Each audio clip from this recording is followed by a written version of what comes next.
Better Odds Sports Betting. I'm your host, Kiev O'Neill, and I'm joined with my sidekick, Kyle Hunter. Kyle, how's it going this week, man?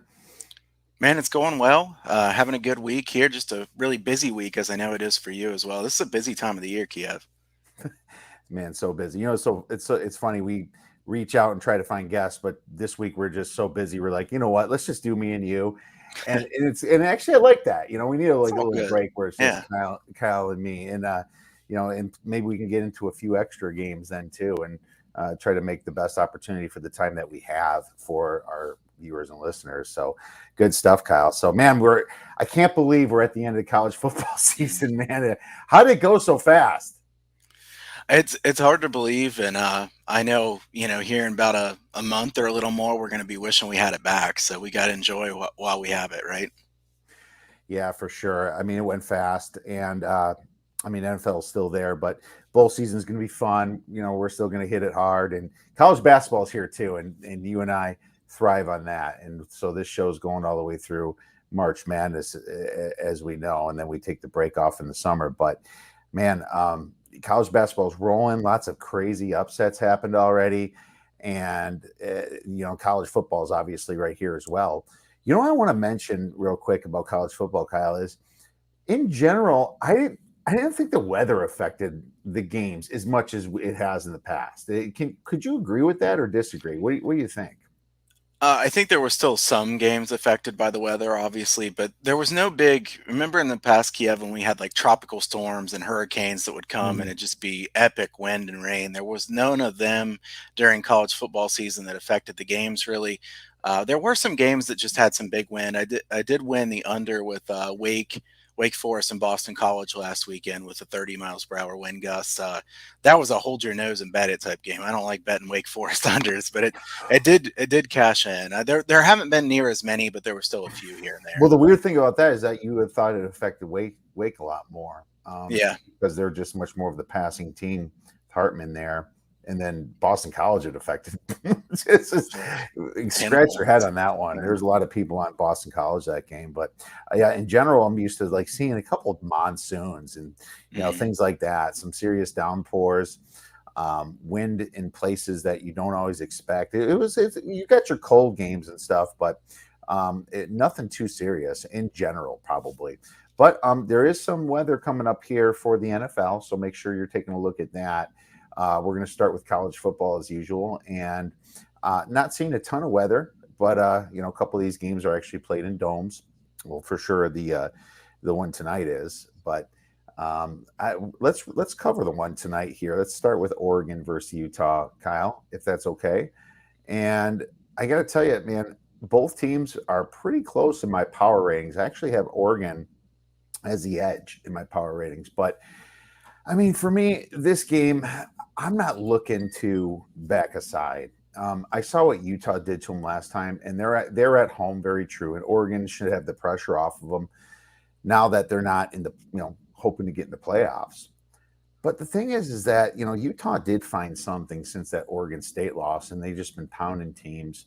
So you kind of wonder, which team is going to prevail, the better coach team, which I'm going to go with Utah with Whittingham there, and or the talent team with Oregon, because Oregon's probably going to have more guys playing on Sunday, Kyle. What I took was the under 60. Um, and I took it early enough this week. I believe it's at 58 right now. But the way I look at this is when two teams match each other again, there isn't as many surprises. They can scheme again and redo some plays, but they only really essentially have a week to do that. It's going to be nothing different. Oregon's was embarrassed. They're going to get their defense together, and they're both playing on a neutral site, so it's almost like two away games in this situation. When I look at uh, pace, both of these teams are in the bottom 60, bottom 65. And that's half the teams obviously in pace of play. So I took the under. I don't know what your thoughts on the game are, but I'm going to start there. Yeah, I leaned to the under pretty strongly. I wish I'd have taken the under when it was 60 or 59 and a half. I think this might end up being a pizza money bet on the under for me, so that I have something to root for in this game. As far as the side, Kiev, I don't know what to do with this one because I do think Utah's the better coach team. I like Whittingham a lot. In fact, if you just bet on Whittingham's teams every single game while he's been coach, you would have won like 56% of your bets against the spread. He's been very good. as a moneymaker against the spread. I think Utah has kind of built up to the end of the season, playing better and better, while Oregon is not playing better than they were earlier this season. If anything, they're playing worse. I think it's we should be fair to say that Oregon has had a lot of injuries. Especially Verdell, their running back that was very good, is out. They've had some offensive line injuries as well. Their injury report is pretty long, so I think that's hurt them quite a bit. Oregon's defense has really rounded into form.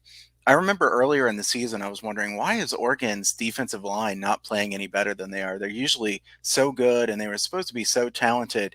Here at the end of the season, they finally looked like what they were supposed to look like earlier in the year. Second in the Pac-12 in run defense. They in the past few games they've been excellent run defense wise, and their pass rush has been very good the last 3 or 4 games. I don't trust Anthony Brown as Oregon's quarterback. Having said that, Kiev, I'm not excited to bet Utah when they just blew out this team just a couple weeks ago. Oregon should definitely be up for a game like this, right? I mean, if you can't get motivated after you just got your butt handed to you by them very recently, I mean, gosh, I don't want to bet the side here, so I agree with you on leaning to the under. The other thing that supports that, there were only 126 snaps in that first game between those two. That's a really slow paced game. So, I think that this game will be slow again. And as you mentioned, both teams like to run. 57 and 58% of their plays are run plays. So you would think there'd be a lot of moving clock in this game. So, uh, you know, to me, under is the only way I could bet this game. I understand that there's some very sharp people that I respect quite a bit that really like Oregon in this game because of the situational spot. If you're a situational handicapper, I could understand that. It's just I don't trust Cristobal as much as I trust Whittingham. And what is it, 2.5 here? I think, yeah, 2.5 or 3 kind of split line. I So see 3 in some books and I see 2.5 in some books. And now it's getting closer to 58, 57.5 too. So there's more money coming down on this under. yeah, yeah. So I mean, I think now's a good time for us to say too. You definitely need to shop around to get the best line because if you're laying 3 with Utah or taking 2.5 with Oregon, you're doing it wrong here. You need to make sure you get the best line because we know how important that 3 is. 100%. Very important, especially in these big games that are supposed to be so close in the power ratings here. No, good breakdown. That's my thoughts the same way. And, last thing about unders and big games, teams come in and they don't want to give it up away. They don't want to get blown out. They're not going to make haphazard passes through up the middle and just to try to quick score. They're going to kind of feel each other out. I also lean to the first half unders in some of these situations. Let's move into let's quick talk about this line movement. Western Kentucky is now the favorite here at -3.5. Hell, they were a dog when it first opened a while ago at 2.5. I mean, there's so much steam in this, man. To be completely honest with you, I had this game power rated UTSA favor. Now the line move scared me a little bit, and this is in UTSA. I'm sorry, Kyle. I have to play this now. I'm going to play the +3.5, and I'm going to give that out as a play. But I will say that after UTSA beat Western Kentucky, Western Kentucky went on a tear. It looks like they got better. But what UTSA has is a better running game. They got the better running back. They probably have the better player in the game, and Sincere McCormick. And if they play their cards right, pound the heck out of the ball and get first downs like they did, 192 rushing yards the last game against Western Kentucky, they can keep Western Kentucky back on their heels a little bit. 3.5, I'm going to have to take. My power rankings say to do it. I'll be mad if I don't. I understand the Western Kentucky money with how good they've been playing lately, but you also have to understand when they beat Marshall. Marshall's quarterback got hurt in the first quarter. Lots of things end up going their way. UTSA is drawing a crowd now in San Antonio, Kyle. This is oversteamed, in my opinion. Yeah, I lean toward Western Kentucky in this game. I think that they've been playing so good here of late. Obviously, the better number would have been nice. I think this was +2.5 on Western Kentucky earlier in the week. So this is a significant move, and to blow through 3 is surprising to me. I am surprised about that. A couple points here that Western Kentucky yards per play margin +1.68 in the country. That's 7th best. UTSA +0.67, which is 47th best. Western Kentucky's defense has been a lot better in recent weeks. Now, I guess you could question um, why they have looked so much better because their schedule. I mean, they haven't really played that many very good offenses here, and UTSA will be a challenge. I think I would lean to the over here, Kiev. My number is a bit higher than this total, and I'm scared to take this high of a total in a conference championship game, so I'm not going to bet it. But we're playing in a dome, fast track.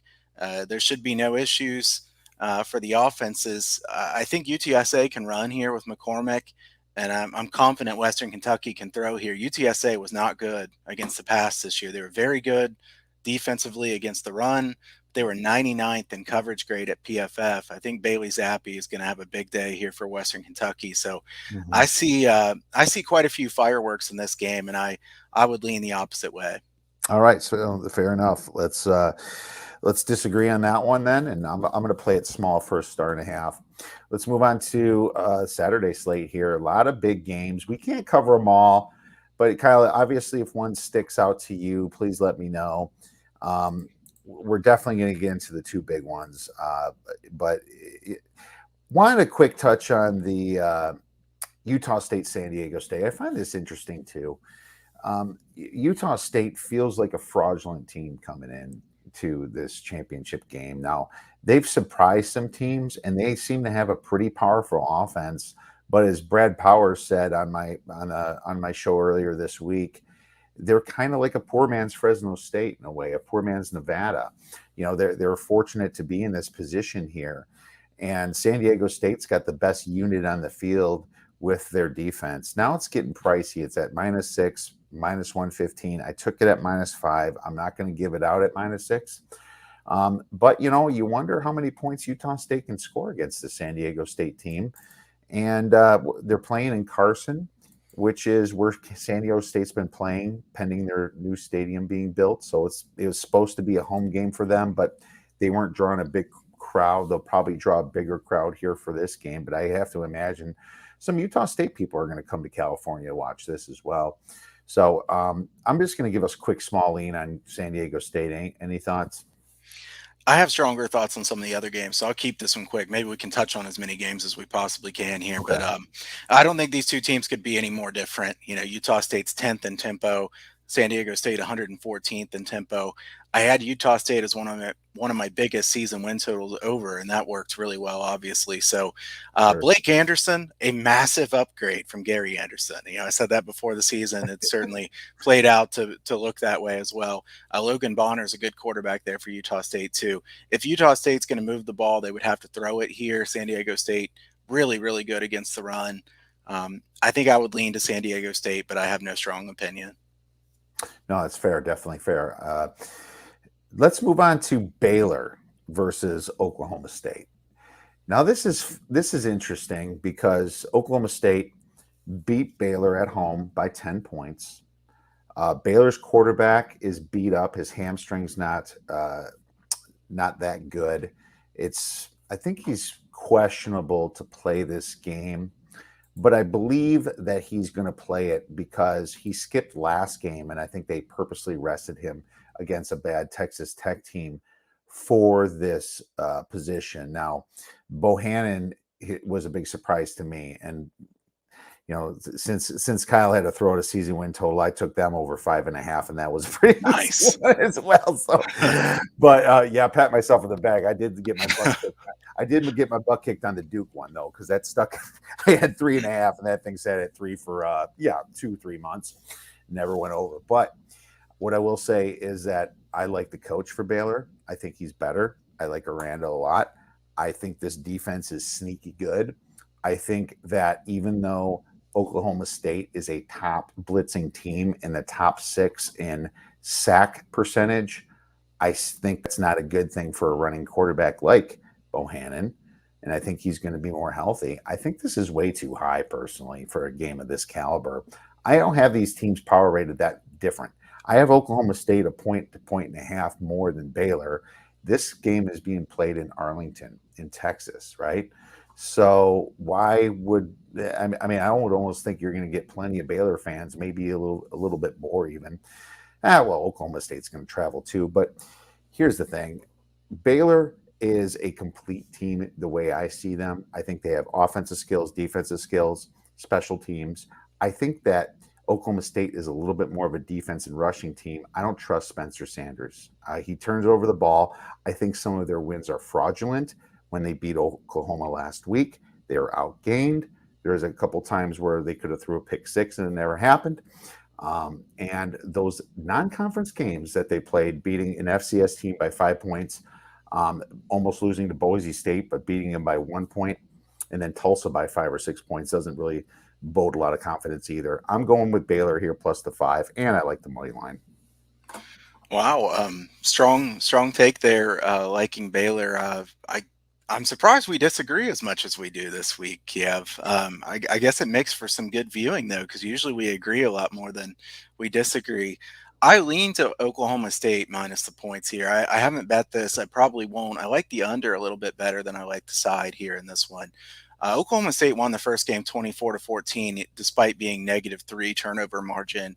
I don't trust Spencer Sanders either, so I definitely agree on that. He's not a trustworthy quarterback. I think you might be underselling Mike Gundy, though, as far as how good of a coach he is. Gundy is like 60.5% ATS in his career, just really, really good moneymaker. So between him and Jim Knowles, the defensive coordinator, I think Oklahoma State has very good coaching staff. I like Dave Aranda too, and Grimes is a really good coach as well. So I think this is two really well coached teams. For the year, Baylor plus 1.06 yards per play margin, Oklahoma State plus 1.08. But if you look in Big 12 action only, Baylor plus 0.51 yards per play and Oklahoma State plus 1.32 yards per play. Bohannon's status is pretty important. If you think he can run and be active and mobile, Baylor would be a lot more live than if he isn't, because I think there is a drop off if he's not able to use his legs. I mean, that's pretty important for him. One thing I will say is Oklahoma State coming off that massive win. I mean, they put everything into bedlam. I don't like people who say, well, this is a, questionable motivational spot. It's not a questionable motivational spot. I mean, they could go to the playoffs if they win this game, but I do understand there could be some kind of hangover from that big of a win. So just be specific about, where that emotional issue could be, I guess, because I've heard some people say, well, we don't know how invested they'd be. Well, they should be invested in this game. They could win the national title if they get in the playoffs. I mean, I don't think they would win the national title, and neither do you. But, this is a game I'm going to lean Oklahoma State. I'm not going to bet it, so I won't bet against you here on this one. But I just think Baylor against top competition. I know they beat Oklahoma, but their offense has not really proven that much. Baylor punted 9 times the first time these two teams played. Like I said, that total was 38 combined points. I lean to the under, but again, this is in a dome, so that would help an over in general. So I'll just lean to the under in this one. A little bit of offense versus defense. Baylor 35th in offensive success rate, Oklahoma State only 70th, but defensive success rate, Baylor 25th and Oklahoma State 6th. Don't play. Going to be very interesting. I just think there's too many points. What I will say about this whole letdown thing, and Kyle, this is why I didn't release a motivational spot article. There shouldn't be a spot, but I will say that Michigan and Oklahoma State are in the same situation because they have these massive wins, especially Michigan. But if you think there's going to be a letdown and that's going to be your handicap, why you bother betting the full game? Bet the first half. Bet the first half, because the letdown's not going to show up. If it's going to show up, it's going to show up in the first half. It's not going to show up in the second half. If something happens to this team in the second half, that's just crappy play. But if you think the letdown factors in, I much more look towards the first half here, because they can also get it together the second half a little bit. That happens too. Sometimes the inferior team jumps the team, and then the other team just really puts on the gas pedal and can't be stopped, and they end up covering a bigger spread than they might have anyway if they started with the lead. See that in basketball a lot, Kyle. So interesting stuff. Let's move on to another big game then. We're going to talk about Houston versus Cincinnati. This is interesting. There's money coming in Houston. When I first podcasted about this earlier this week, Houston was about 11-ish. Now it's kind of getting closer to 10 in some of these books. I don't know why money's coming in on Houston. My number is right at it. I believe it's straight at 11, and it's a home game for Cincinnati too, right? And yeah, I 11.25 is my number. Now, Clayton Tune, fantastic job this year. They shocked me a little bit this year too. But if you look at their schedule, you think Cincinnati played a bad schedule? Holy cow! I mean, the only tougher team they played in the non-conference was Texas Tech, and they lost by 17 points that game. Um, I've been calling out Houston. I was able to make some money on some spots against SMU, and I faded them some spots against East Carolina. I kind of got the beat on them, but Cincinnati kind of had it last year. People are saying, "Oh, the pressure's on." They felt that pressure last year already, right? And they also have that. They remember that loss to Georgia. They should have won that bowl game against Georgia last year. If there's any team that could put up some points, it's Cincinnati. I think Houston's a little bit fraudulent, so I'm actually going to give you a lean to Cincinnati, Kyle. Yeah, I'm torn on this game. Cincinnati is the better team. Clearly, Cincinnati hasn't played very well down the stretch here, so I'm hesitant to want to lay double digits with Cincinnati in this one. I think if I had to bet aside, I'd probably bet Houston. But what Kiev said is very true. Houston has played absolutely nobody here lately. I mean, this has just been a brutally easy schedule for Houston, and their defense is good. I think we can both agree Houston's defense has been impressive this year. If you look at the stats, Houston's defense fourth in success rate on defense, tremendous stuff. I think 10th in yards per play. This is a Houston defense that the only thing they've done wrong is give up some big plays, 25 plays of 30 yards or more. So we'll see if Cincinnati can get any of those big gainers. I like the first half under in this one, Kiev. Cincinnati has played 10 of their 12 games under the first half total. And we've seen Desmond Ridder kind of look a bit shaky in the first half in some of those big games. Remember the Indiana game when it looked like Indiana was going to be a good opponent? Cincinnati played terrible in the first half. They were really fortunate to not be way down at halftime. And then against Notre Dame, Cincinnati's offense couldn't really do anything in the first half either. I think Houston's offense will not be able to score that many points here. Tune has played well, but Tune hasn't gone against a defense even close to Cincinnati. I mean, they lost to Texas Tech, and we know Texas Tech's defense is no good. I think Tune will have a hard time here with Cincinnati. Having said all that, my only play in this one is the first half under. I don't want to bet the side in this one because I think Houston's just too much of an unknown because they've played such an easy schedule. Kiev, I want to bring up here a couple of these comments. Rob asked, would we like Utah State at +7, considering how few points San Diego State scores? Like I said, I have such a I don't want to play this game. That's the way I'll say it. I'm not interested in this game, so I'm passing on this one unless some kind of ridiculous line move happens. So I wouldn't. I assume Kiev wouldn't really like that because he took San Diego State -5. No, because I think this could be easily a 20-9 type game, something really weird looking. I also kind of like the under in this game. So I just don't trust Utah State here going against just a much better defense. This is where San Diego State can really put it to them. Yeah. I mean, the question is how many points can Utah State score? Certainly, he says what team playing in had the longest odds in their conference preseason. I assume it was Northern Illinois. I don't know this, but I assume it was Northern Illinois. Was that or Wake Forest because Clemson was such highly favored? Yeah. Obviously, that looks crazy now when you look back on it. But, Utah State is probably close. I think they're that's true. one, but I know that Wake Forest was very high, and you're right. Kent State wasn't even that bad. It was 14-1. I actually have Kent State. In my me too. Let's go Golden Flash. Let's go, right. But yeah, it's great points. I mean, of course, it's fun to look back and say what if, but sure. It's just funny how often this happens. I mean, Houston, you have to think couldn't have been that much of a favorite here either, right? Yeah. And I think Northern Illinois, it's unbelievable that they got to this point. They're almost -1 yards per play margin. So, they won all these really close games and they're really not that good of a team. So hopefully Kent State can win that game. I know Kiev and I are invested in that one pretty heavily. We also had a comment here from Nick Hub. If Missouri and Arizona State were to play each other, what would the total be in college basketball? Kiev, what was it? Arizona State scored like 29 points, I think it was. Yeah, I had to retweet that thing from my gosh. That's an absolute embarrassment. I don't know how Hurley didn't get fired after that thing. I think they had a couple of injuries, but I sadly know a few guys on the over on that game. I'm not gonna Uh, mention, but I mean that happens to us all. I mean, oh, crazy sure. stuff. Yeah, it's one game. I mean, that's funny, but Arizona State, you can't trust them. I don't even know what to do. What happened with this makes me want to stay completely away from them. I mean, you could see a Absolutely. bounce back for them too. They might be like, okay, we're embarrassed, we'll do it, or maybe they quit. I don't know. Unless you're down with the program, you're not going to know that answer. But hilarious question, Nick. Thanks for that. Yeah, and Missouri, I mean, they're going in a bad direction really fast. I mean, losing, they were down 33-7 in the first half against Liberty on the road. Now, I know people would say, well, Liberty's a pretty good team, I know, but Missouri, the kind of talent they have, you can't be losing 33-7 to Liberty and putting up 40 some points in that game.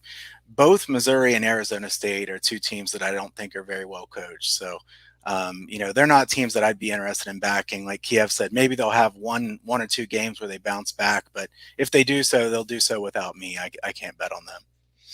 Yeah. It's I can't. That question does make me want to get into college basketball. Trust me. Yeah, I think maybe next week's show, since it's going to be dead, Kyle, we'll talk some college yeah. basketball for the Sounds good. weekend for sure. And then obviously Rob says the plus 3.5. Maybe UTSA can't stop it, but the question is, will this just be a shootout like it was when it was 52-46? 3.5 points, home dog. Yeah, it's. I'm sticking with my play. Let's move on to a much bigger game then, Kyle. We have Wisconsin versus Ohio State for the Big Ten. Wait. What happened? No. What, that didn't happen after last week? What happened, Kyle? Kiev, I actually was thinking last week before those two played that we might have to have some kind of bet on if Ohio State wins, if Wisconsin wins, and now neither one of them is playing in the game because they both laid an egg last week. I mean, it's kind of sad. I mean, I know Wisconsin had been bad and then kind of looked better, and then let you down again, and then Ohio State. I mean, they weren't ready to go in that game at all. Michigan dominated them in the trenches. I had a really nice Thanksgiving, a nice Thanksgiving holiday weekend, except for that game. Those few hours were not too much Trust fun. me. I didn't text you that night purposely. I didn't want to Yeah, poke the bear there. you can. I mean, you can kind of mess around and text me and make fun if it's not Michigan. But if it's the Michigan game and you text me something like that, it wouldn't have gone well. So I do No. appreciate that. It would have been bad. And maybe who knows if you were like 5 brandies in by that time. I I I at least bet Minnesota, so it's not like Yeah, it's not like I wasn't expecting the potential of this happening. But what's funny is that these were kind of somewhat close spreads. I think it closed around 7. There was a lot of Michigan money that came in, and people knew the snow was coming down. That was a smart play for sharper people yeah. that took it, obviously, in hindsight. But we do have Iowa versus Michigan. What a weird number at 11. I think it still is. Kyle, 10.5, it's 11. And that's kind of where I expected it to be. I expected it to die off around here. And 11 is basically saying this. Is Michigan going to let down? Can Iowa scheme a little bit to score enough to make it not a 2-touchdown game? My power ratings have Iowa at 9. But I can't play Iowa because they have the 123rd ranking offense in EPA per play out of 130 college football teams, Kyle. Their quarterback situation is a mess. Terrible. They don't trust Petrus. They're throwing all kinds of guys in this situation, and they're in this game. What the heck? How did this happen? Obviously, lots of it links back to the couple lucky wins they had. The Penn State game here, Nebraska last week. Oh my God! If you're someone that live bets and Nebraska's ever ahead, and your Cornhuskers, you probably made a killing this year live betting against them. But in this situation here, people say let down. I can't bet on that in this type of game. And if you did, you look to the first half. What I do know is that this is a dang easy matchup for Michigan. I would have been a lot much more worried if they're playing Wisconsin in this situation or Minnesota. If Minnesota happened here. Now, it's so weird to see a championship game like this, especially in a Power 5 conference like this, unless when it's not Ohio State, it's Michigan laying -11 to Iowa. I mean, I would have understood Ohio State, but you look at the rest of them. This is now the biggest spread. I cannot believe this is even bigger than Cincinnati versus Houston, Kyle. Oh man, Iowa's so deficient on offense. I would think a team total under Iowa it might be the thing, because if Iowa does cover this spread, the only way I could think is that Michigan doesn't get past 23 points. You know, that's the only way I can think about it. Yeah, so Iowa team total would be what, like 17 and a half or something like that, I assume. I don't have it in front of me what it is, but it has Yeah, to be somewhere probably around there. 17 and a half or so, because you're looking, it's 43. So you would be looking at 27 to 17, right? That's 44. Yeah, so maybe 17. Yeah, it's, Boy. and I think that 28 to 17 is 45. So no, it would be around 17, 16 and a half, 17. But I see field goals for Iowa. Maybe Michigan really showed that they have a red zone defense this year, and they didn't just show that last week. They showed it a lot of weeks. They punched Wisconsin hard in the mouth. The only team that really got them was Michigan State, but Iowa just does not have that type of offense. And Michigan State was playing with a lot of momentum that game as well. I thought Michigan had them, and then Michigan just blew that game. But hey, Michigan got better. I didn't play the game, Kyle, and I'm probably not going to. Yeah, the team total here on BetUS is Iowa 16 and a half. That's a hard one to take. Shameless plug here, real quick. If you sign up at BetUS, you can use the code Better Odds, get a 125% bonus. Also, you can check out the BetUS College Football Show, where I give a lot of my thoughts every single week. 16 and a half is a hard one to take an under on, Kiev. That's really low. I know Iowa is hapless on offense, just terrible. The question is, how many turnovers are they going to force? McNamara made that one really bad decision against Ohio State, that pick that really could have cost them, but it didn't end up costing them too much because Ohio State just couldn't stop the run. Iowa in the Big Ten is negative 0.07 yards per play margin, and they're in the Big Ten title. It's just crazy. I mean, we know that their defense creates this, turnover magic that they have going on. Kiev, I want to say a stat that I think is just fascinating. And, obviously being a Buckeyes fan, I don't like talking too positively about Michigan, but you have to give them a lot of credit. In 12 games, Michigan has allowed only 24 tackles for loss this season. Second in the country is Georgia. I believe they have 37. It's more than 10 away. So Michigan has just been so good at not allowing people in the backfield. That's really important because you don't get behind the sticks, so then you can run on, second and 5, second and 4, things like that. So Michigan keeps the whole playbook open there. Aiden Hutchinson, tremendous last week against Ohio State. I think he'll be really good here against Iowa too, because Iowa's allowed 90 tackles for a loss this year. Like I said, Michigan has 24.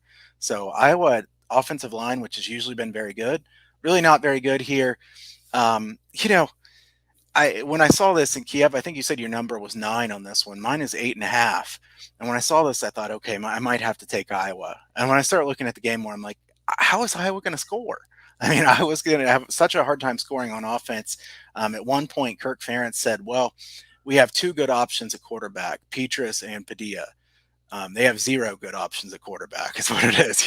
So it's just, I mean, I don't know. I don't know which one of them is better and which one of them is worse, but neither one of them have been very good. Do we think Harbaugh will call an ultra conservative game plan? I think Yeah. I think yes. I think Yeah. I think in the beginning he will, and the total tells you that. I mean, 43 and a half, your first half total's got to be 21 and a half maybe, And so I think Harbaugh's going to kind of feel him out a little bit, and he also doesn't want his team to blow it right away. It's just the typical nerves of a championship game. But at the same time, his defense is going to come in with confidence. They stopped Ohio State. They did really well there, obviously. But let's look back at Michigan. I'm trying to figure out why my number is 9, and it's justified. That Penn State game, they could have lost that game. They won it on a Penn State blowing their defense kind of at the end here and scored that touchdown at the end. You look at the Nebraska game, that was neck and neck. They went to Nebraska, and Nebraska kind of choked that game away too. Stunning. So there was a lot of close games, and they lost the Michigan State game. They beat Rutgers by 7. There's reasons that this spread that my number's 9. So I wouldn't be so shocked if Iowa, beat them or even covered. But at the same time, I wouldn't be shocked if this is like 24-3 because Iowa's offense is that bad. It's just there's just too many red flags going on for me on this game. Yeah, I don't want to bet this game either. I thought going into it that I would need to take Iowa based on Michigan off the biggest win that they've ever had under Harbaugh. I just can't take it when I look at the matchup. I don't know how Iowa's going to score. And look, we know that Iowa could get like 2 pick sixes and they could get over their team total and stuff like that. But if you look at the stats on their offense versus Michigan's defense, you'd be really concerned. Total 43.5. I can't take under 43.5. It's just this is a pretty sharp line for me, so I'm going to pass. All right, let's pass on that one. Let's get to the biggest game then. And just real quick, you mentioned yards per play. I believe Northern Illinois is minus 0.6 yards per play or something. So Yeah. just wanted to quick throw that out there. A little bit of a benefit to our Kent State 14-1 tickets or whatever you got coming into that game. But what I will say about this game is I'm concerned about everything. I mean, it's 6.5. Why is it 6.5? My number is about 7.5 ish, but I'm not betting Georgia. Should I play conspiracy theory, Kyle? Should I play conspiracy theory? Sure. The SEC, are they going to kind of want 2 teams in the playoffs this year? I mean, what's funny is like people say that stuff, and not saying it's necessarily true, but it sure as hell won't hurt the SEC to have 2 teams in the playoffs. They just recruited Oklahoma and Texas on over, Now, that's all speculation. I don't believe that nobody gives a message down to officials like that. But do officials kind of have weird thoughts and subconscious things that happen? Yeah, that happens. I mean, energy. There's a lot of things that people believe in. But what I don't believe in is this Alabama offense. I know that Bryce Young is killing it, and he's got 4,000 passing yards. He's got like 40 touchdowns. But their schedule, man, has been just so easy this year. And they were fortunate to get by a couple teams. What the hell was that performance against LSU? What was that performance against Florida that we found out more about Florida, right? There's just some stinkers when they get away. And then the Auburn game kind of proved it. You have Auburn on a backup quarterback, no Bo Nix. One has to think, what would have happened if Bo Nix played this game, Kyle? Would this have been a complete loss for Alabama? I like Bryce Young. He's confident. He was more confident than I expected. The Alabama was the better team last week. They were just losing the game at some point. Then obviously the crazy overtime rules kick in, and there you go. This Bama team isn't the Bama team that I've remembered in the past, but they're not that bad. We found out that Miami wasn't too good when they beat Miami. Mercer, obviously. What's their other? Southern Miss. This is like the easiest slate. I was impressed that they beat Ole Miss the way they did, but I'm not that impressed against Tennessee. One thing about Georgia is that they're relentless on defense and they're out for revenge. If people want to use the angle that Georgia is already in the playoffs, they're not going to care. I call BS on that. They're going to want to hammer Alabama here. They're going to want that SEC championship. That I would think that these kids aren't even thinking playoffs because they're already in it. That's almost like you can almost like if you want to come up with another narrative, say they're playing with house money here. They're just coming in being like, you know what, we're in the playoffs. We got nothing to lose. No pressure on us. Let's go out and put one on Alabama. Holy cow, 7.06 yards per play on offense. This is Georgia, man. Georgia's putting it up this year, right? And they have 2 quarterbacks there, man. I was absolutely shocked that JT Daniels wouldn't be starting at this position. I thought he would, but Stetson Bennett's been absolutely killing it. They actually have the best recruiting class, better than Alabama if you look at the last 3 years. That I thought that was really interesting. It's like finally Georgia got, and they averaged 6.9 points scored against them on defense. They have clearly the best defense. They're going to get to Bryce Young. The question is, could Can he get the ball out and get it to his quick receivers, Williams, Mechie, right? That's the question. Alabama's hurting at running back. They only have really one top running back in the works right now because a lot of guys are hurt. So I I lean Georgia. I lean Georgia at -6.5, but at the same time, if people think Alabama, you have the better coach with Nick Saban. I can't argue you making a case for it, but I'm going to sit back and eat some popcorn and watch this game and enjoy it. Yeah, me as well. Kiev, it makes me uncomfortable to want to lean Georgia -6.5 against Nick Saban. I mean, if you look at the stats, you look at everything about these two teams, and you didn't know who was coach, you just looked at the stats here, you'd want to take Georgia -6.5. Having said that, Saban's never an underdog. Bama's been a dominant team for many years. So there is no great trend or anything. We can't say, well, the last 10 times Bama was an underdog because they're never an underdog. Right. Um, but I guess, I don't want to lay 6.5 really. I don't really want to take Alabama either. I kind of like the under here, Kiev. I think, would have been nice if I had taken the 53 or whatever it was when it started. I think it's 49.5 or 50 now, most places. I do kind of still lean the under in this one, maybe a first half under. Georgia's first in the SEC in yards per play margin, plus 2.92. Alabama second at plus 1.19. That shows you how dominant Georgia has been. Georgia's defense is the single best unit in college football anywhere. They're number one in PFF coverage grade, and they're number one by a huge margin in tackling grade. They do not miss tackles, which I think is really important too against this Alabama offense. Like you said, the wide receivers sometimes can bust these big plays. I would expect they probably can't do that as much against Georgia. My only question about Georgia is, do we think Stetson Bennett's as good as his numbers look so far this year? They haven't exactly played a lot of really good defenses, has Georgia. I think their run game's usually good. Alabama's run defense is number one at PFF in run defense, so they're very good stopping the run. So Bennett will have to be at least pretty good in this game. I know he kind of blew the game for them last year against Alabama, so I think he is better than he was then, and he's surrounded by good players. I'm still a little bit concerned about him and how he would play. I'm like I said, I lean to the under here because I think Bama can stop the Georgia run at least pretty well.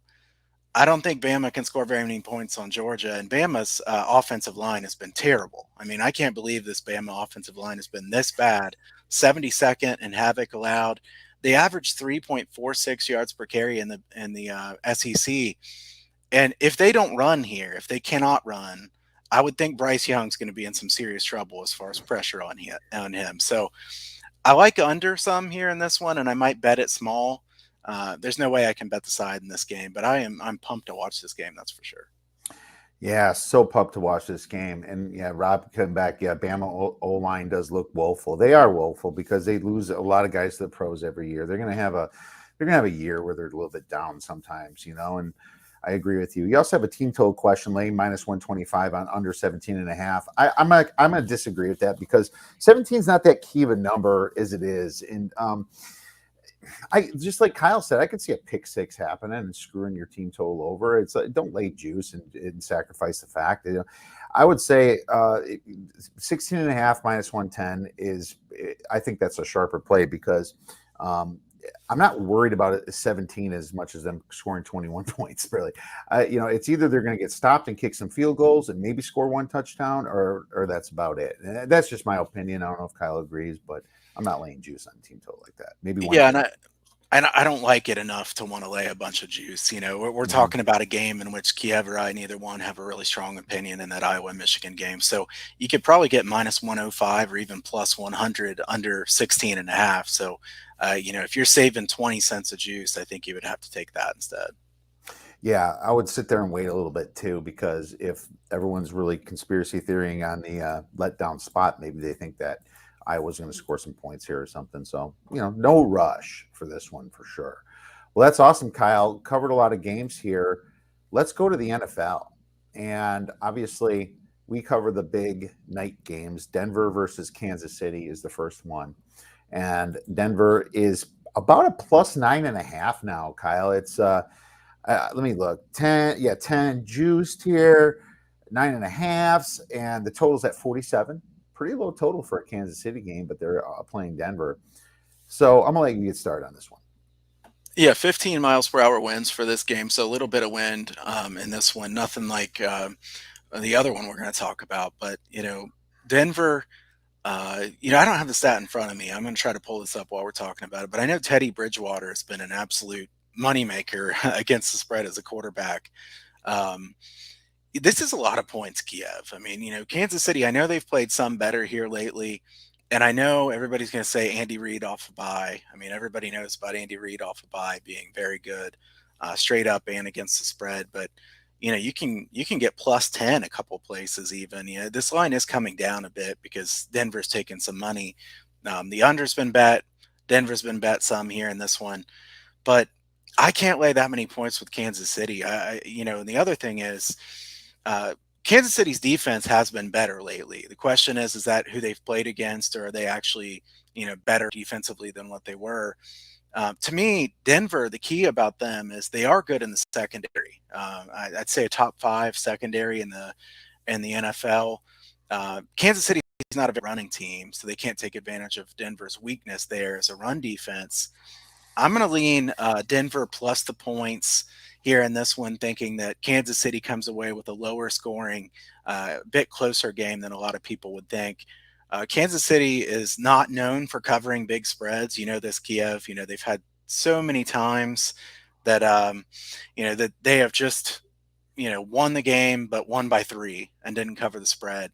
Again, I don't have it in front of me here, but I do think that Kansas City is something like 3-13 against the spread in their last 16 home games or something. It's really, really poor. So Kiev, let's get your thoughts on this, and I'll try to come back with a couple of those angles here at the end. Well, I mean, Kansas, you said it perfectly. Kansas City's defense all year ranks 28th in EPA per play. Yet since week 8, they rank third in EPA per play. I mean, if week 8's going like what 4 or 5 games back, if you're going 4 or 5 games back and you're third, how bad were you the rest of the season to rank 28th in EPA? That's horrible. So I'm like, what do I believe here? Was it just the easy schedule? The Raiders choked against them, and then you have Denver. Denver was banged up, but they kind of are getting healthier. Teddy Bridgewater's more healthy now. He had to go out a little bit last game, but he came back in. Locke didn't do him very well. They're kind of Jekyll and Hyde themselves. They beat up the little teams, but they seem to do bad against really good offenses. But I do like the fact that Bryce Callahan's supposed to come back, and expected return is week 13 at cornerback. Surtain is back. They're just getting a lot of guys back this year. They're getting 2 offensive line back, Bobby Massey, a couple other ones. Ronald Darby should play. I think they got really healthy on defense. So it's really, what do you believe? Do you believe the Kansas City from last year? Something's wrong with Andy Reid too, in my opinion. This team, he went through a lot with his kids, obviously, over the past few years, especially last year, right before the Super Bowl, with the drunk driving incident. And I think that Mahomes coming off the bye, you think Andy Reid off the bye is the big narrative here, but the market's not saying that. The market's kind of saying Denver here. So what happened to the Andy Reid off the bye narrative? Maybe it kind of died out since they've been already doing so well. I don't like betting teams off the bye if they're kind of on a little winning streak and they go into a bye. It almost kind of puts them in the closet here. At a flat 10, I like Denver. At 9.5, I'm just going to give it a lean. Is that fair? Yeah, that's fair. I agree with that. And you might even be able to get 10 again. We'll see what happens as far as when this game gets closer. Kiev, this is pretty amazing. Teddy Bridgewater all time against the spread as a quarterback, 41-19 I know, against the right? spread. But how about on the road? Road Teddy Bridgewater, 24-5 against the spread. And as an underdog, just underdog versus favorite. Favorite 15-10 against the spread. Underdog 26-8. So here we get a road underdog, Teddy Bridgewater. We know that's at least a somewhat small sample size, but Bridgewater apparently has been underrated by a lot of people. He is a competent quarterback who makes pretty good decisions. Probably a better quarterback than most people think. I can't lay this many points with Kansas City. I know they've played a bit better here lately, but Denver, I don't think will win this game outright, but I do think Denver can keep this game fairly close. So that's my pretty strong lean here. Yeah, and Denver does rank 12th in offensive EPA and ninth in defensive EPA per play. I think this should be a 7-point spread personally. So, I mean, I have it 27-20. I mean, when I did all my numbers, that's what I came up with. But 9.5 is between 9.5 and 7. It's not like massive, but the 10's a clean number. So shop that around. And hey, this is another time when everyone loses all their money during the Sunday. They want to put the rest that they have on Kansas City, and you'll get that flat 10. Probably by 5-6 o'clock p.m. So think about that. Last game, Kyle. Best of the weekend as far as NFL. It's not going to be better than Georgia, Alabama, but but I would say that it's definitely best in the NFL. New England versus Buffalo here. Wow. I mean, who about 5-6 weeks ago would have thought that Buffalo would only be favored by 2.5 here at home against New England, Kyle? No I'm gonna let way. you get at low total 42.5. I'm gonna let you get started. Okay, so there's a couple things about this game that I want to point out first. The weather expected for this game is one of the worst weather forecasts we've seen for any game so far this year. Now, we are a few days away, so I want to follow that up by saying, it's Friday. This is a Monday night game, so you want to check the weather here as it gets closer. Snow showers expected here for this one, at least a chance of that, about 50%. Winds of 21 miles per hour with gusts of 30 to 35 miles per hour. So some massive wind, some snow possible. I'm rooting for a snow game here, Kiev. I like those snow games. I like to see, we can't tell what yard line they're on and stuff like that. That kind of thing is pretty neat to me. We know Buffalo is a place where you see weather like this pretty often. As far as who that would help, I think it would probably help the Patriots because the Patriots are the really heavy run team. Both teams are pretty good at stopping the run.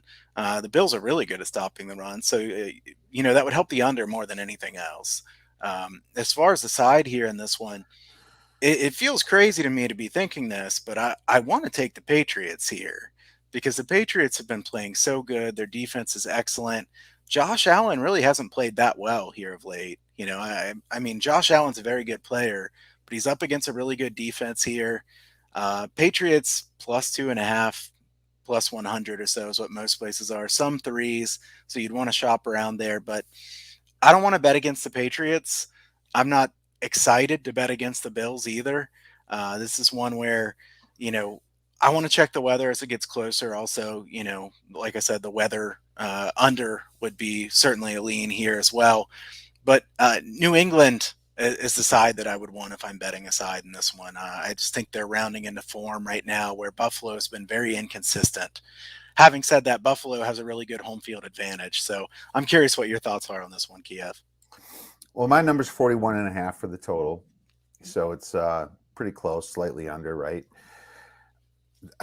Best game of the weekend, like I said, if New England has a weakness, it's defending the rush, allowing 4.4 yards per carry, ranking 16th in opponent rush EPA, which is middle of the road. But we're looking at the Patriots as a great team here. The problem is that Buffalo's only 17th in rush EPA and offense.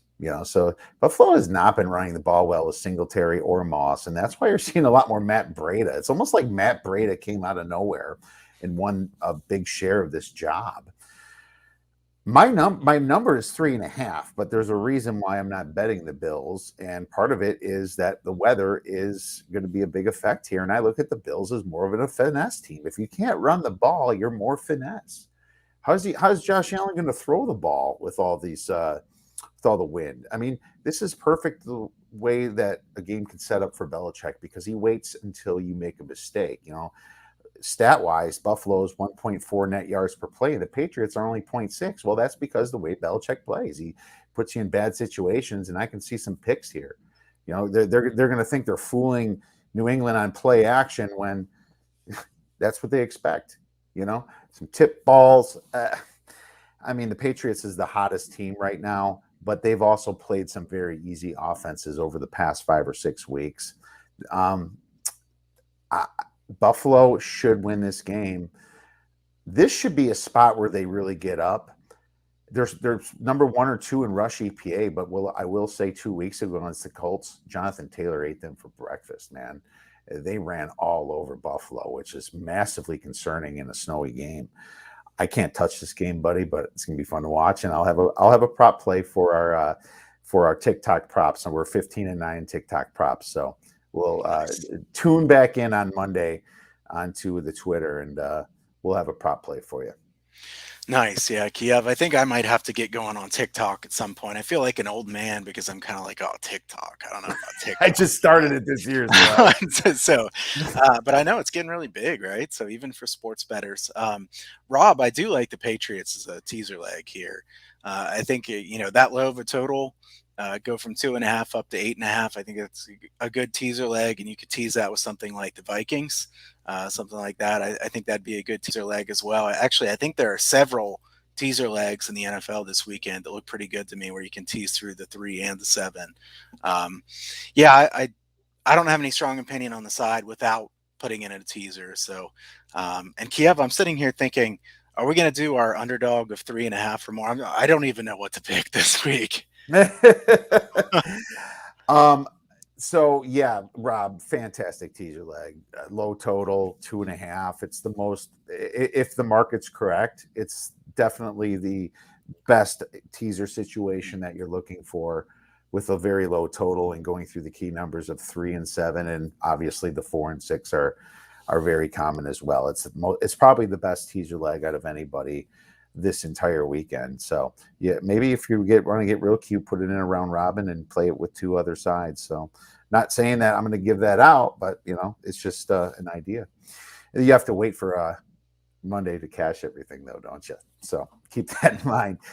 Well, Kyle, I am going to give out one, and you're right. I didn't exactly prep really hard for this, but I'm just going to stick with Baylor. I think that Oklahoma State is a little overrated. I think they're in a spot where it's very serious. They win and they feel like they're in the playoffs because they expect Alabama to lose, and then obviously it's just this team is not used to this kind of pressure, and Baylor is almost playing with little house money. I think Baylor had the easier game last week. They kind of took it easy against Texas Tech. I mean, of course they lost the game, but they were never really out of control of it. I'm going to go with the plus 170, plus 180. It probably is for your most likely dog over 3.5 point spread to win. I see at plus 185 right now. So let's do that.